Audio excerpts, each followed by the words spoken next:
खबर शामिल करते हैं फैसलाबाद से, जहां फेस्को बोर्ड ऑफ डायरेक्टर की हिदायत पर Faisalabad electric supply company FESCO में state of the art technology नाफिज कर दी गई। इस सिलसिले में chief executive FESCO engineer Bashir Ahmad ने लायपुर गैलिया में अपनी नौयत की जदीद इंटरेक्टिव मशीन का इफ्तिताह कर दिया, जिससे न सिर्फ सार्फिन बिजली की अपनी शिकायत ऑनलाइन दर्ज करने में मदद मिलेगी, बल्कि उनकी बिजली से मुतल्लिका शिकायत का फौरी अजाला भी मुमकिन होगा। इस मौका पर chief executive FESCO engineer Bashir Ahmad ने कहा कि अब फेस्को सार्फिन फेस्को दफातर जाए बगैर और दौरान शॉपिंग ही अपनी बिजली से मुतल्लिका शिकायत का अंदराज करा सकेंगे।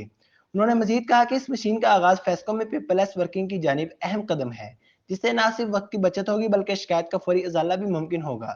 इंजीनियर बशीर अहमद ने कहा कि इस तरह की जदीद इंटरेक्टिव मशीनें जल्दी फैसलाबाद और फेस्को रीजन के दीगर अजला के अहम शॉपिंग मॉल्स में नस्ब कर दी जाएंगी, क्योंकि शॉपिंग मॉल्स में सार्फिन की आमदोरफ्त ज्यादा होती है और बआसानी अपनी शिकायत का अंदराज मुमकिन हो सकेगा।